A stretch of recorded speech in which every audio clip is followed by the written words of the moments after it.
L'antibiorésistance, un danger réel sur lequel les spécialistes attirent notre attention depuis plus de 20 ans. Où en est-on? Faut-il s'alarmer? On voit ça tout de suite avec mes invités.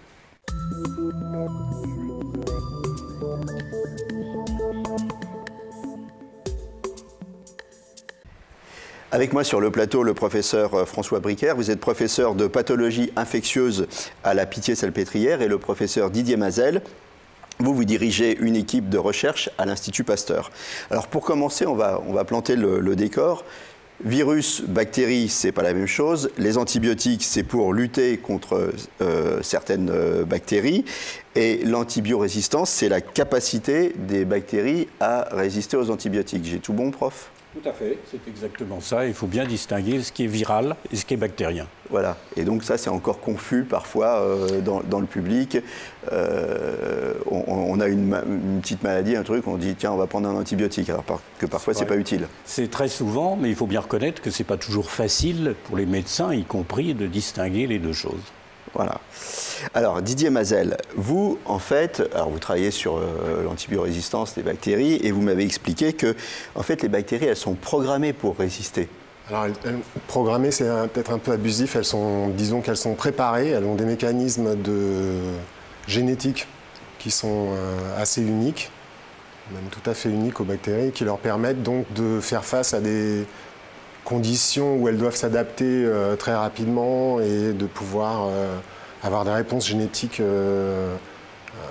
adaptées à des menaces du genre de celles des antibiotiques. Donc en fait, ce n'est pas un phénomène nouveau. Les bactéries, si elles ont su arriver jusqu'à aujourd'hui, l'évolution de la bactérie, c'est qu'elle est, alors je reprends ce mot programmé qui ne vous plaît pas, mais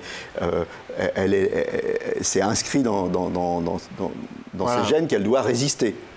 Disons qu'après peut-être 3,5 millions d'années d'évolution, elles ont un peu d'entraînement et elles sont capables en particulier, disons, ce qui pose un vrai problème en particulier dans le cas de la résistance, c'est que contrairement aux autres organismes vivants comme nous, elles sont capables d'échanger leurs chromosomes, des parties de leurs chromosomes avec des espèces qui sont très éloignées et qui auront fait face à des conditions de croissance très différentes, et en particulier dans le cas des antibiotiques, elles peuvent récupérer de l'ADN et des gènes qui permettent de résister de bactéries qui sont très éloignées d'elles. C'est un peu comme si je comprends bien, c'est pas une bactérie qui va muter, mais en fait c'est pas de la mutation, c'est de l'échange. C'est ça, elles vont prendre des petits bouts qui les intéressent, c'est ça? Alors il y a les deux phénomènes, donc l'un n'exclut pas l'autre.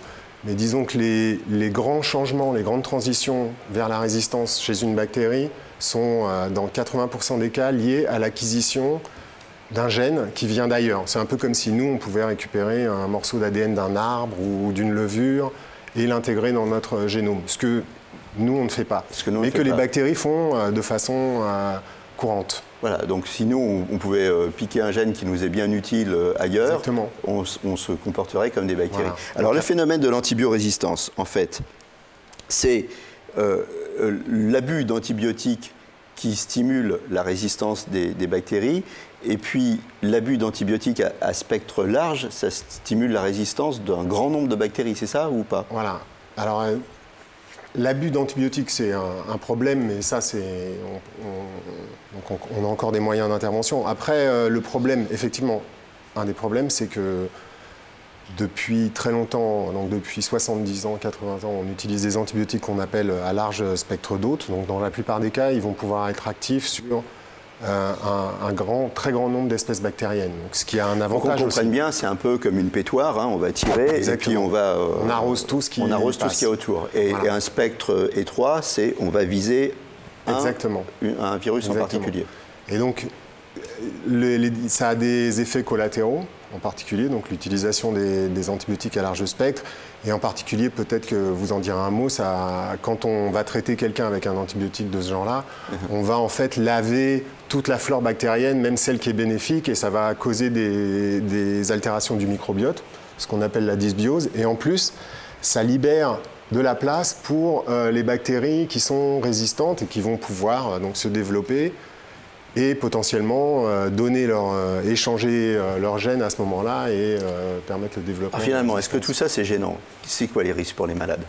Ce qui est gênant, c'est que l'acquisition de résistance par ces bactéries fait que ces bactéries vont s'étendre, se multiplier, non seulement chez nous, mais dans la nature, et en particulier chez l'animal. On vit avec le monde animal, et on va absorber dans notre tube digestif un certain nombre de ces bactéries qui, de ce fait, vont pouvoir donner des ennuis.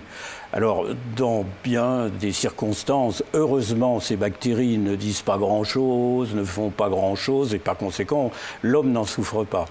Mais dans certaines circonstances, qui sont encore relativement limitées, mais qui augmentent progressivement dans le monde entier, et en particulier chez nous, il va y avoir des infections qui sont dues à ces bactéries, et actuellement, surtout peut-être chez les sujets qui sont fragilisés, des sujets qui sont immunodéprimés, qui n'ont pas les capacités de se défendre correctement, alors ces bactéries en profitent.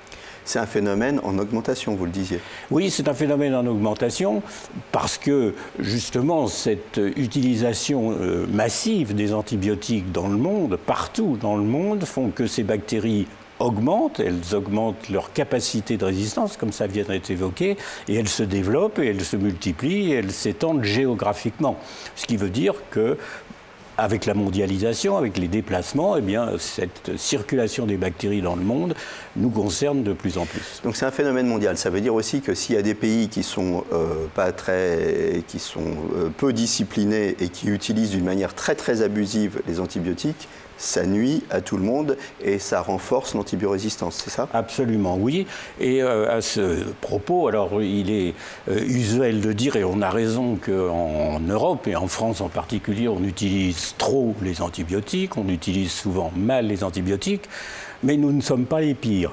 Et dans les continents autres que l'Europe, je pense à l'Asie, je pense à l'Afrique, et même l'Amérique, y compris du Nord, utilise très mal l'antibiothérapie, ce qui veut dire que nous subissons aussi les conséquences de cette mauvaise antibiothérapie. Vous parliez des animaux, ça a une incidence qu'on utilise les antibiotiques chez les animaux? Absolument, oui. Ces antibiotiques qui sont destinés théoriquement à une amélioration de la croissance pour les différents éleveurs, on s'aperçoit maintenant que c'est une relativement mauvaise chose. Et d'ailleurs, en France, et ça c'est bien, les vétérinaires ont déjà pris des mesures pour restreindre l'utilisation des antibiotiques dans les élevages, et ça porte ses fruits, puisqu'on constate du coup une inversion du phénomène avec une diminution de ces bactéries multirésistantes. Antibiorésistance, est-ce que vous vous êtes déjà, vous, retrouvé face à un malade où vous étiez démuni parce que rien ne fonctionnait finalement, les antibiotiques ne fonctionnaient pas?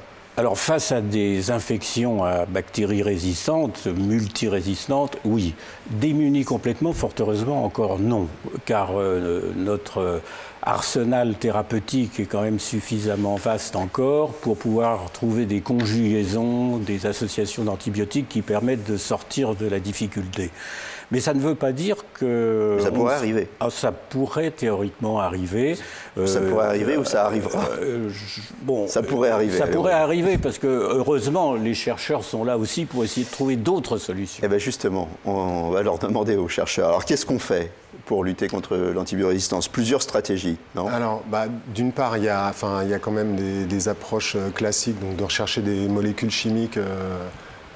Donc actuellement, il y a quand même au moins une nouvelle classe qui est en cours de développement. Qui est? Après, c'est un long... qui a un nom compliqué dont je ne... C'est pas les peptidomimétiques, c'est pas ça, non? C'est encore autre chose, ça. Il y a ceux-là, donc, il y a les peptidomimétiques, donc ceux qui ont été développés par Brice Felden. Mais il y a aussi d'autres molécules chimiques. Donc, dans les approches, en général, il y a l'approche de bloquer le système d'évolution, et puis il y a l'approche génétique avec CRISPR-Cas9. C'est ça, c'est à peu près ce que j'ai compris. Alors, non. En dehors des traitements, disons, avec des molécules classiques, il y a aussi ça a stimulé beaucoup, le problème de l'antibiorésistance a stimulé beaucoup de créativité. Donc, en particulier, l'idée d'avoir des molécules ou des approches qui vont être très ciblées, donc ne viser que le pathogène qui est responsable de l'infection. Donc ça a conduit à plusieurs choses, donc des nouvelles molécules assez spécifiques, mais aussi donc, des approches génétiques, donc en particulier l'utilisation de CRISPR-Cas, mais qui nécessite pas mal de développement encore, beaucoup d'espoir et pas mal de développement. Et puis il y a des virus aussi qu'on peut utiliser. Ouais. Il y a des virus qu'on appelle des phages qui tuent les bactéries. Et ça c'est une technique ancienne mais qui avait été un peu laissée de côté, qu'on est en train de remettre en selle pour pouvoir l'utiliser. Alors il y a quelque chose de très important aussi finalement pour l'antibiorésistance, c'est la prévention. Si on veut ralentir le phénomène de l'antibiorésistance, il faut moins utiliser d'antibiotiques. Donc c'est le fameux slogan, les antibiotiques, c'est pas automatique. Mais on a essayé de sensibiliser les gens avec ça. Maintenant, ça arrive un peu au bout. Il y a d'autres voies, non ? Oui, alors il faut continuer quand même à sensibiliser et le grand public et le corps médical pour réduire l'utilisation des antibiotiques, moins d'antibiotiques et puis mieux cibler. Plus le spectre, comme on l'a dit, est étroit et mieux c'est pour diminuer ce risque de résistance. Mais au-delà de ça, on peut insister peut-être sur quelque chose de nouveau que les gens connaissent peut-être encore mal. C'est ce qu'on appelle le microbiote, qui est toute notre population bactérienne que nous hébergeons dans nos intestins, dans notre côlon en particulier, et qui a des tas d'actions et des actions bénéfiques pour nous. C'est-à-dire que ça facilite l'immunité, donc la défense contre les infections, ça régule le métabolisme. Si on devient gros ou pas gros, ça dépend un petit peu de ça. Ça modifie le caractère, les problèmes d'ordre psychologique. Enfin, il y a toute une série d'actions. Eh bien, il faut se dire qu'en utilisant des antibiotiques, on détruit cette flore, cette bonne flore bactérienne, et qu'on modifie notre microbiote, et que les conséquences, en termes divers que je viens d'évoquer, peuvent apparaître. C'est-à-dire que si je comprends bien, vous me dites que quand on a une prise massive d'antibiotiques, la flore est détruite, elle ne se reconstruit pas à l'identique.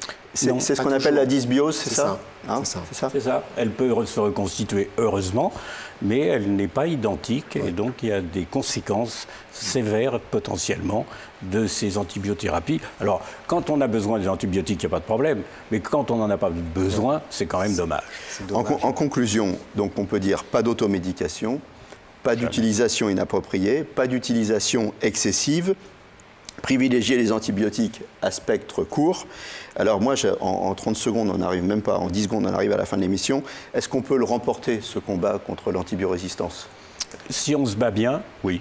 Oui. Je pense que... Non, on a tout ce qu'il faut en main.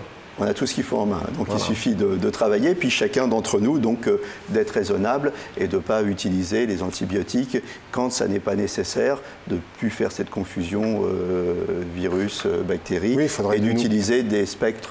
Si on avait des tests de diagnostic très rapides qui pouvaient être utilisés chez les médecins, ce serait ça changerait la donne. Merci à tous d'être venus sur le plateau. Donc n'oubliez pas que l'antibiorésistance, ça nous concerne tous et que ça dépend de nos comportements collectifs. À très bientôt et d'ici là, portez-vous bien.